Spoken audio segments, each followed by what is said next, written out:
Hello everyone and welcome to this episode of the Connections one of the Women Talking About Learning podcast. I'm Andrew Jacobs. In today's always changing world, maintaining connections with others can often feel like a daunting challenge. Why is it that despite having numerous platforms for communication, many of us still feel isolated? In this episode, we explore the importance of connection and why connections matter, both personally and professionally. To discuss this, we have four brilliant guests. Our first guest is Anat Shabi. Anat is a leadership trainer and coach supporting managers and teams across healthcare. With a background in hospital pharmacy and corporate management, she's known for designing and facilitating memorable learning journeys that use creative hands-on tools to spark insight, connection and action. Having moved countries at a young age and experienced the challenge of finding connection, Anat is driven by helping people reconnect with themselves and others, building confidence, stronger relationships, and more effective collaboration. Our second guest is Brigid McCormack. Brigid helps organisations transform how their people learn. Originally from the Chicago area, she moved to the UK in 2022 to complete a master's at the University of Edinburgh's Futures Institute. There, she explored how modern technology and AI reshape the stories we tell, with a focus on podcasts as both a research method and cultural material. Our third guest is Dr. Celia Orsini. Celia is from Archaeology for Wellbeing and is an archaeologist who works with modern teams. Celia helps research and knowledge-driven organisations rebuild trust, communication and a sense of belonging, especially when teams feel isolated or stuck in silos. She has a PhD in archaeology and spent over 10 years studying how past communities supported each other under pressure. Today, she uses those insights to design practical grounded workshops to help teams connect more clearly and work together with less stress. Our final guest is Rachel Andrew, who was originally from Yorkshire but now calls the Midlands home. Most of her career has been in the charity and public sector and recently leading organisational development in an NHS trust. After stepping away, she's now on a short sabbatical, figuring out what she wants to do next, reconnecting and exploring along the way with coaching. Recorded in June of this year, this is Women Talking About Learning. This is Anat, Brigid, Celia and Rachel talking about connections. So Rachel, what is it about connections that made you want to discuss that today?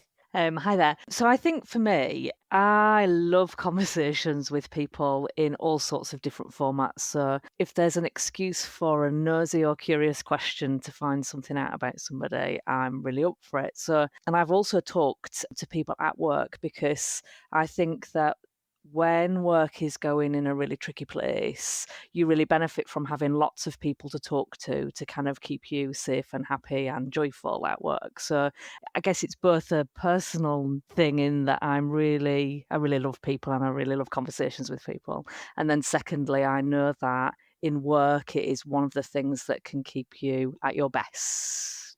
So that's why I am really looking forward to talking more about this today. How about you, Celia? So I come from a bit of a different angle. It's funny because when you were saying that, I just watched a TED talk this morning on joy, humor, and work, and how talking to people and sharing a laugh really actually helps everyone. So I thought, yes, of course, having support at work isn't that amazing? But actually, for me, connection was something that belonged completely to archaeology. So I'm not narrow-minded, but yeah, everything relates to archaeology in my world. So I'm an archaeologist, obviously. And I and my work explore how archaeology can help us think about care and belonging and connection. And so that's how I thought connection. Yes, I'm up for that. The first thing was connection with individuals in the present, which was much harder for me to conceive than connection in the past. But yeah, I got all that nice, identity feeling when we talk about connection and belonging. And that's where I'm from originally, deep down. What about you, Anna? Hi everyone. A bit of a personal story with connection for me because I moved to the UK when I was there with my parents, obviously, when I was quite young. I was age 10, but didn't understand language, couldn't make myself understood to others, and I was struggling to connect. And I think what I notice now in hindsight is that I couldn't be myself. I couldn't connect with other people, but also I didn't have any reference points. And I think that in life, when we can have some reference to our environment, I think that helps us with our identity, with our confidence. If we're talking about learning with the subject matter. And what I loved, Rachel, is that ahead of this podcast, you sent out brief introduction of yourself, which prompted us all to introduce ourselves. And I don't know about you guys, but I found myself connecting or finding similarities that meant something to me in my world. And then I felt connected to you. So when I came on here, I felt like, oh, yeah, I know that Celia likes walking in the highlands. I know that Rachel engages with creativity a lot. And similarly with you, Brigid. So it just made me feel a bit safer, I think, and a bit more easy to be myself, which I think is important in this world currently when we've got so much coming at us at such a speed. I think we can lose ourselves. So connection drives what I do and who I am, I think. Completely. I think like connections and belonging goes hand in hand, isn't it? And when you were thinking about like referral points, I use the word landmarks in my everyday, because for me it's just finding a spot that means something to you and then adopting it and just making it yours, and just to feel like you belong. Yeah, absolutely. And Brigid, over to you. Why is it important for you to be here? Yeah, I think that point that you both made there about belonging and connection it resonates so strongly with me in so many different ways, kind of throughout personal life and career as well, because I similarly moved to the UK. I grew up in America and I moved to the UK about 4 years ago. And so in a similar pickle where you land in a place and you're like, right, how do I connect? Who am I here? Who do I meet here? And it's an uphill battle to kind of carve yourself out in a place, but it's so well worth it. And I think there's a lot of friction that you find in the process of building connection. But, with that is where the good stuff is, where you learn about yourself and others and kind of connect back into that belonging piece. And then I find just in my work as well, I'm connecting all the time in many different ways, through my work as customer success manager and podcast host. I am constantly talking, constantly on Google Meet, Zoom, Microsoft, all of the streaming things like that. And it's great. And it's also how I found myself in L&D, was sending random LinkedIn connections. Andrew is included in that. And Andrew was kind enough to chit chat with me and connect with me over learning and share our kind of equal geeking out about podcasting together. So it's very full circle to be on this podcast anyway because of that, but also a really good reminder of kind of the thread that shows up about how audio and talking and podcasting is something that I've always found as a connection throughout my life and a connection with others, which is really great. So I'm curious too, you had mentioned before care and how we said belonging, but I'm curious, you said care. And I wonder where does like kind of care come into connection? Sorry, I was just thinking of something you just said. So you were talking about friction, and I love the fact that you were saying, oh, lots of friction comes out of being challenged and you learn a lot about yourself. And I think that's amazing. And so I talk about care. It kind of, yeah, just follow my thoughts. You'll understand why I mention it.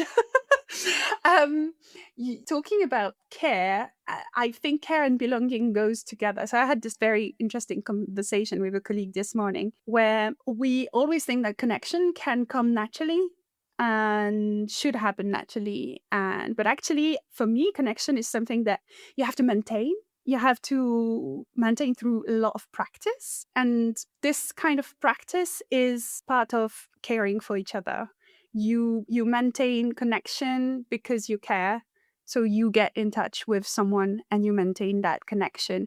And theoretically, he does the same, she does the same. I think, like, for me, connection has to be maintained through practice. And practice can be eating together and gathering in meaningful places, or passing down stories, or remembering the dead, or teaching children. So all that comes down to care, and connection for me is kind of very much linked to culture.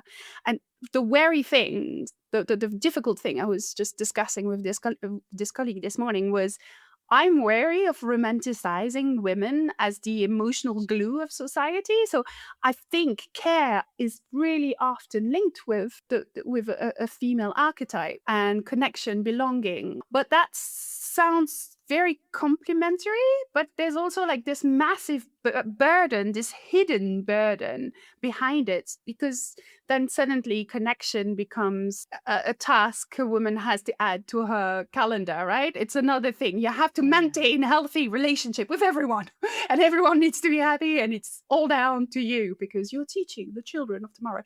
So I think that's really quite good. It can be really challenging. So I love the idea that we have a role to play in connection, women learning, care, belonging. All that is related in my head, in my heart, fair enough. But we cannot be we cannot maintain the whole society on our shoulders. That's what I'm trying to say.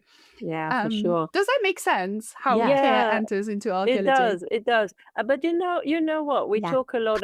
We're talking here a lot about connection to others and how do we facilitate that. And obviously, if we go back in history, we are social animals, and this is how we survive, by sticking together and supporting each other.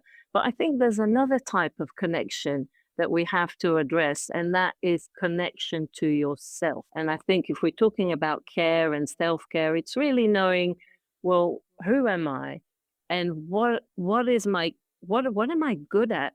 Because those are the things, when our environment changes, when we need to connect, those are the things that are going to help us do that and feel safe. And I think, unfortunately, for a big chunk of our population during the pandemic, if you look at students and school leavers, their opportunity for growth through social interaction was taken away. And they don't necessarily have the tools. I think it's our job as women and as men in society to help equip other people and help them find the tools so that they are able to connect with each other in a supportive way. What's really interesting is, I think, two things, and it links both to your point, Celia, and yours, and about, I think some people have more disposition towards connecting, so get more enjoyment out of it.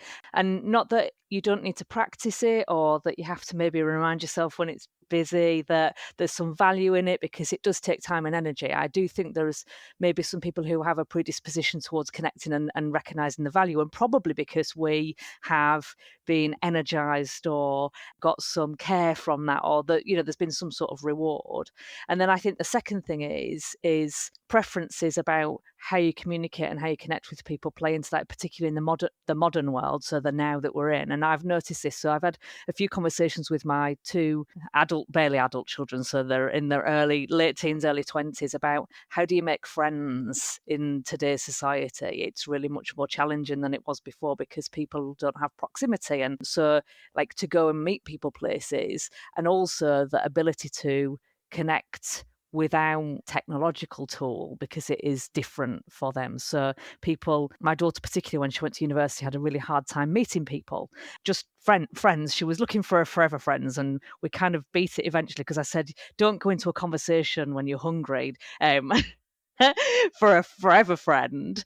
Just go into a conversation to be curious about the person, and that might turn into a forever friend, but instead maybe focus on 20 or 30 great conversations a week, rather than this is my person and I need to make sure that I get them first off. I think there's something about the environment that we're in. I blame Friends for this.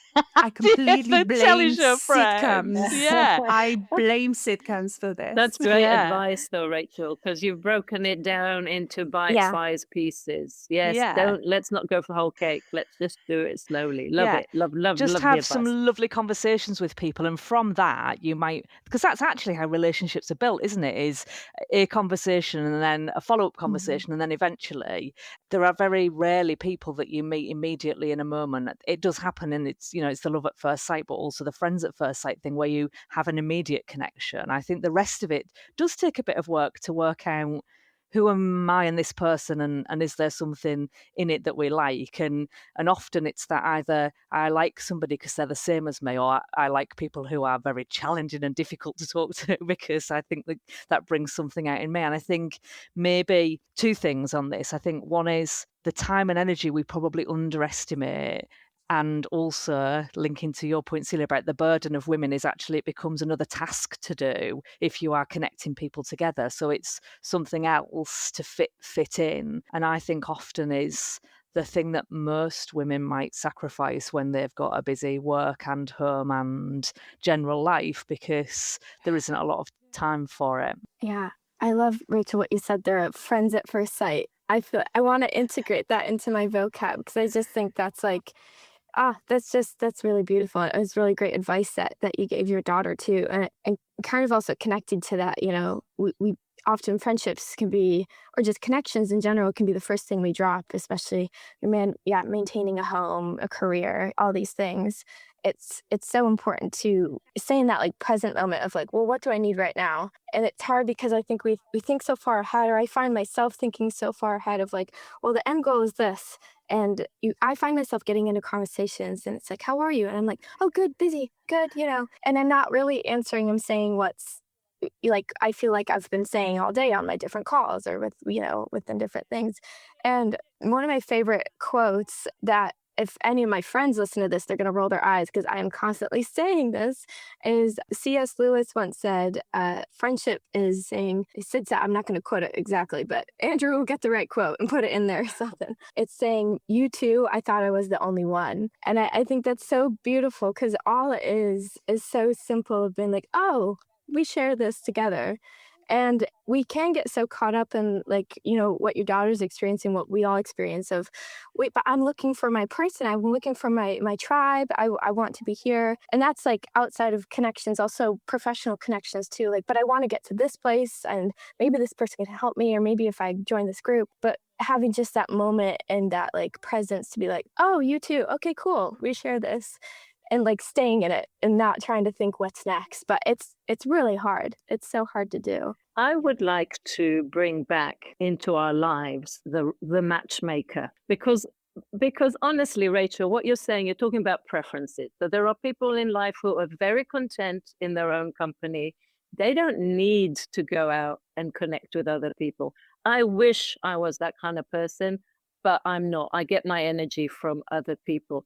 And I think, imagine if we had like a matchmaker who would save you. We're talking about the burden of women in knitting people together, in connecting things together for everyone else. Why don't we invite the matchmaker and say, right, we need somebody. Find me a friend, please. Yes, absolutely. Because it's not in my skill set, to go and find friends. I'm obviously talking, for someone else, because it definitely is in my skill set. But yeah, why don't we play to our skills and do the things that, we're good at, and get someone else who is good at connecting to connect us? This is something. So I want a job doing this, and I would like to be, and I described it not as a matchmaker because I think that sounds like, romance gets involved there, and it's not all about romance, although maybe there's a bit of it sometimes. But I describe myself as a telephone exchange engineer from back in the time where they had cables. Oh yeah, I love it. Oh, I love it. Brilliant. So I read a book once about it was a novel about collecting people collectors. So somebody who kind of documented all of the stories and the people that they've met. And I do this probably informally, where I have conversations with people and I then remember them. And then in the future, it comes up and I go, oh, I met somebody ages ago. If only I could remember that person and connect them together. So I probably do it as a professional connector. I don't think I do it quite so much as a social connector. And equally, I think, one of the things that I think Brigid's point right at the start was getting me thinking about, almost how we start with a connection. So the connection was, for us, we've got a constellation around Andrew. He's the one that's enabled us to come and have this conversation today. And then as part of that, we've broken off and had a conversation together. And then maybe in the future, it kind of changes into a different conversation. And I think there's something about giving people some of the start points, so the ignition of, here's a person who you could have a conversation with, and then gifting them the chance to kind of build those connections beyond. And I left my job recently. So I left my job in March. And the last thing I did in my job was a workshop on my last day with all the people I had connected with that I thought were great and would be great connecting with one another. And they kind of connected with me and we were having great conversations. I was thinking, oh, they could all kind of get together. And so I did this workshop and then gave them all Sounds like a leaving party to me. You basically had a leaving party and it called was it a facilitated workshop, yeah, because I didn't want a leaving party, basically. So I gave them all a candle and said, listen, I'm lighting your candles, but you need to keep them alight yourselves. And my challenge to them was, if I return back in 6 months' time, how many of you will have followed that up with a conversation with somebody else in the room? Really interesting. And I've kept in touch with a few people out of that room since, because they are still connecting with me rather than each other. Wow. And it's got me really thinking about, how do you enable people to do that? Because I felt like I'd gifted them the room and the introductions and some of the conversations. I guess maybe some of my reflections from this where they were connecting with me for a specific thing, and the offer of the people that they were with was not the same thing, and that's what they wanted to replay. So I guess there's something about dropping that purpose out of it, in terms of, instead of saying, I want this from that person, saying, I want something from that person and I want to gift them something and I'm going to work out what that is, rather than searching for a specific. I don't know if that makes sense. And so instead of thinking, oh, we loved working with Rachel and we're sad that she's going, who here can replace that connection? Rather than, I won't have that connection anymore. What other good connections could that look like? So I think it's like going shopping in a clothes store, isn't it? And you've got a really great idea of what it is that you want to buy. And that store doesn't know that you want to buy a very specific colour, shape, design of clothing. And you go and you're disappointed because it's not there. And I think maybe there's something about connections going back to, I think it's probably the luxury of a time we used to have, where instead of going into a conversation, you are seeking something specific going into it. It goes back to that point of my daughter, I think, is just being open to, maybe this person's going to be a great conversation. Maybe this person has something, or maybe I can gift something to this person, or maybe it ends there, but keeping going enough to build that connection. So I think my point was more about, you almost start with a kernel and you have to feed it and give it light and the conditions to enable it to thrive. And not all of them will become great friendships. Some of them will become great relationships for getting things done, for example, or for connecting with other people. But actually, sometimes you'll meet somebody and then not talk to them for ages because it's not of value to either of you. And I suppose it takes energy, Rachel. It takes a lot of energy to maintain. Require the time, the investment, the momentum. And I think you've stepped out of a role and the expectation is there for other people to pick it up. But it is, and for somebody who does, if it doesn't come naturally to you, that's an energy drain that you could put somewhere else. And I think, again, that one of the wonderful things that you've all introduced into your lives is creativity. And I think that engaging or experiencing something together is a great distraction to enable people to connect through a shared experience. So either you're creating something together or doing something together.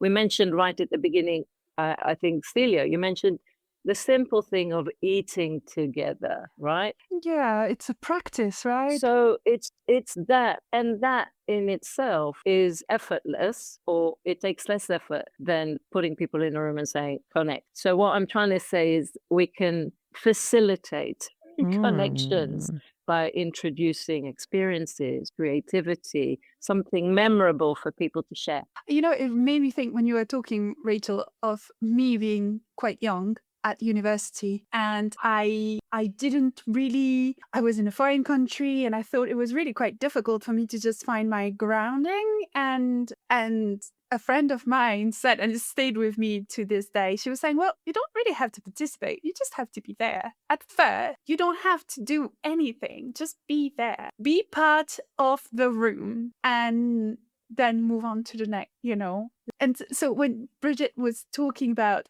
be present within the conversation, that's part of it. It's not thinking about what you have to do next?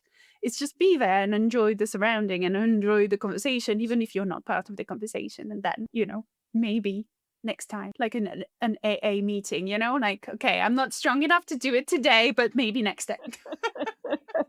Great advice. Thank you. Yeah. It is just showing up, right? It's just accepting the invites and saying yes to things and showing up. There's so many times I just flew in from America on Tuesday and then had a conference Wednesday and Thursday. So needless to say, my brain might have not been at its peak performance. But I showed up and I was there, and it still was great, and I still had connections, and I saw people I enjoyed to see, and maybe it was 1 a.m. my body time, but I had a great time. And I think also something that Rachel, that you had said too, that I love that practice of giving people a candle. I love anything kind of symbolic around that. And I love candles. So that's excellent. Giving somebody a candle, lighting it and say, okay, you have to keep this aflame.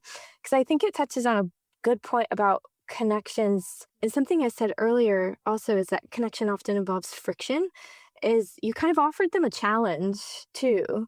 You didn't just kind of comfort them and say, oh, it's okay, you'll find other things. You're like, actually, I think you're capable of building connections in this room.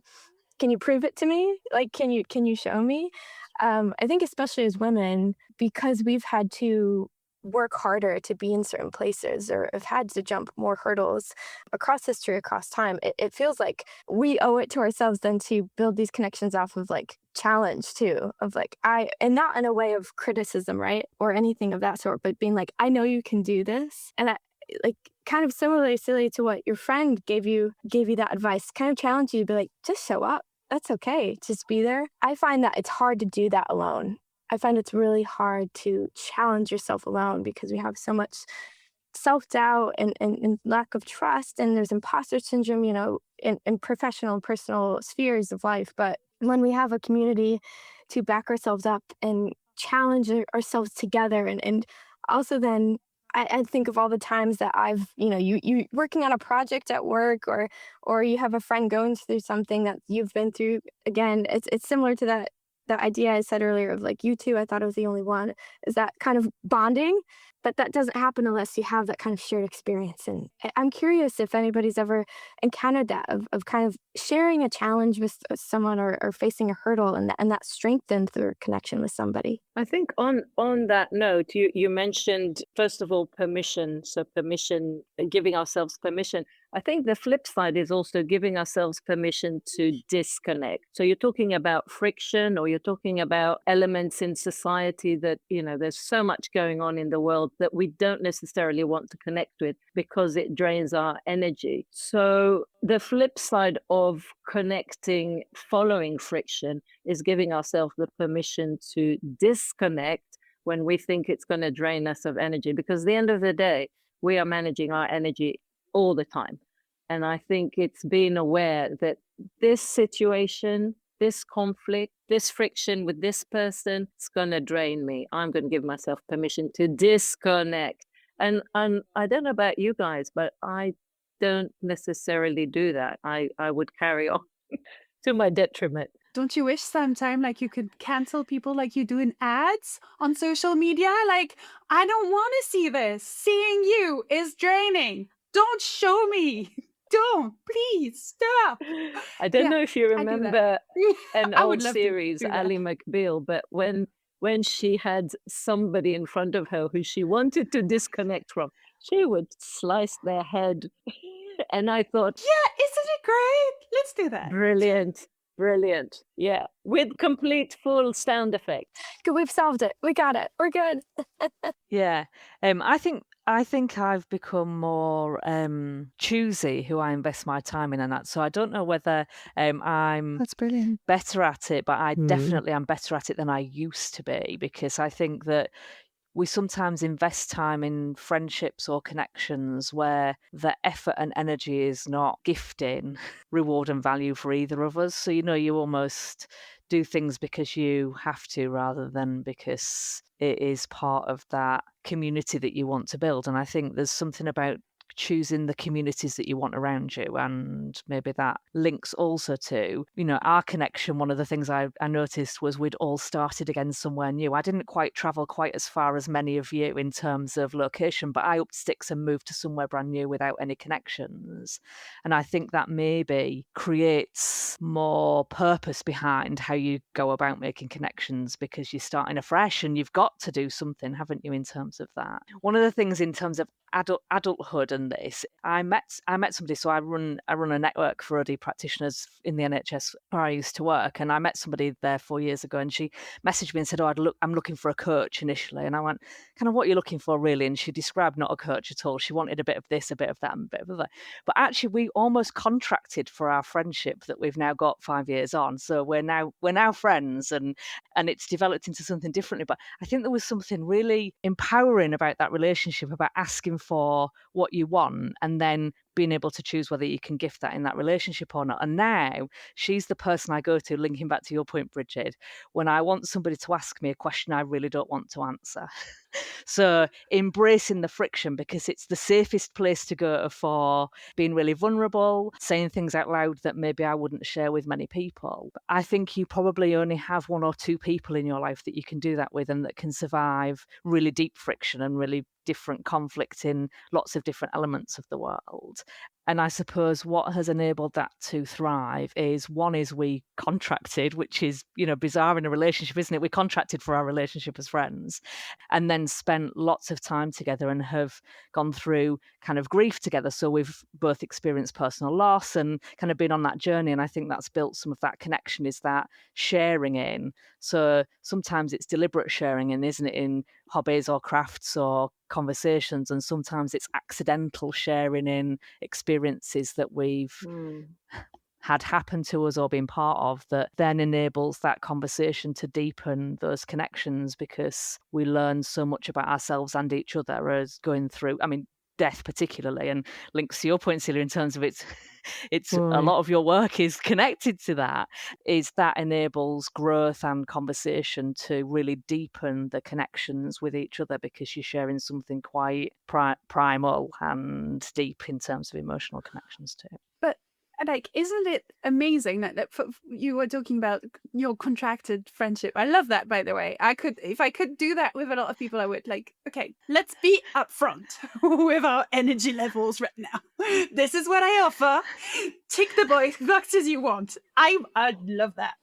Makes things much clearer for me. But what I'd like to say is that actually any relationship is a sort of social contract. It's a hidden social contract between wife and husband, wife, husband, whatever you want to call it. You decide, because the signed contract is a legal thing, but the social contract is, I agree to do this and you agree to do that. And any relationship, maybe it is different between parents and children, but any other relationship, I won't go there. This philosophically, I don't know, but any relationship is a sort of contract. It's okay as long as you respect me, I respect you. As long as we agree that we will not call each other at 2 a.m. on a regular basis because we need our 8 hours sleep. Or I don't know, I'm just saying something silly, but every relationship, every connection we've made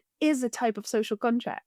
And I think it's really important to remember that, because once you accept that, okay, I have to behave in some ways so people can behave similarly and to me and show me the respect I deserve. If we don't accept this, then we can't thrive. So I love the friendship contract. I love it because it's a very clean way of saying, this is how much I've got right now. And maybe I'm not going to tell you my energy level every day because that would be exhausting, but you know what I mean? But let's check up on ourselves regularly. See how, I have my best friends. I don't talk to them every day. I can't. They live very far away. But when we do talk, we actually really talk. We have this kind of weird social contract that and I can't swear, I remember now. There's this no idiocy contract clause It's just that we will not go into this mild conversation. We'll go straight to the deep and hurtful and meaningful things. Let's catch up on time. We don't have that much time to waste. We both have children. So, you know what I mean? I love that. I love that, this friendship contract. I will definitely borrow that if I may. I love that too, because Yeah, I know, right? and I'm curious, I want to know, are there clauses? Are there, like, what's going on in this? What's the level of those contracts? I feel like the type A in me. But you know what? The wonderful thing about a contract is that it takes out the human element, that we have standards, that we have expectations, and that's where things begin to go wrong. And when you have a contract for connection, then everything is clear. And, you know, just if you go back to bereavement, which is a form of connection, it's almost like everybody knows how to behave at a funeral. Everybody is considerate and comforting and empathetic. And the rules of engagement and connection are very clear. But everywhere else in life, it's one big mess.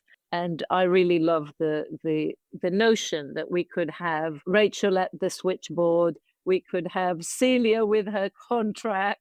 You know, I mean, it just brings a lot of energy, and it's kind of, you know, navigating the right connections at the right place and the right time. I feel like in my head right now, I'm having so many words float around, like buzzwords that we've said today, because we've just said, I feel like a dog hearing, do you want to go for a walk? Like, it's all my favorite I words. love I'm like, that. oh, yes, yes, yes. You know, I was jotting just some of them down of, like, you always said practice, care, belonging, friction, contract, shared connection, engagement, friendship at first sight, which is such a good one. And I just feel like there's nothing like to string them together except that they all just exist in this sphere of just meeting people, talking, finding commonalities, and deconnection, you know, knowing when it's time to stop. It's a beautiful thing. I find connections really hard to define, and I think that's really cool about it. I think you bring it all together quite wonderfully there, Brigid. That was just quite an amazing outro. Like, yeah, all those buzzwords that have no connection except that they coming out of connection. Yeah, I think for me, there's two big types of connections. There's a connection that we have with ourselves, knowing who we are and why we do what we do. And then there is the connection and the reference point with various environments and changing scenarios in our lives. And I think, you know, my message to everyone out there is understand who you are first, because that is going to help you connect with other people in the best way for you and also for them. That would be, I think, my message. And I wish I knew that when I was 10. You know it now. You know it now. That's what matters. Yeah, I can pass it on. I don't know, Rachel, if you've got any final thoughts for us. I think just thank you all for such a fabulous conversation. And, you know, you forget when you've been talking, like the bits, so that lovely summary of words, Brigid, I think you can almost imagine a map on your wall of all of those things connected together and yet not necessarily cohesive. And maybe that's what connections are. They are messy, and sometimes they make sense and sometimes they don't. Ultimately, that is what being a human being is, isn't it? Absolutely. Yeah. Yeah, that was just such a wonderful conversation today. Wonderful. Thank you so much. Thank you. Yeah, thank you all. This was a joy to connect with you all. Thank you. This was a brilliant episode to record. It's clear that connection is a vital aspect to our lives that impacts our well-being, productivity, and happiness. And whether through personal relationships or professional networks, our guests demonstrated why we need to invest time and effort into nurturing those bonds. By understanding the importance of connections and actively participating in maintaining them, we can create a supportive community which enriches our lives. A massive thank you to Anat, Brigid, Celia and Rachel for their time, and you will find all their details, as always, along with the subjects they spoke about in the show notes. Please do remember to like and subscribe to the podcast on your podcast player. It does make a massive difference to help people find and recommend us. We're back in a couple of weeks, and next time it's the informal learning one. As always, Thanks for listening, and we'll see you again soon.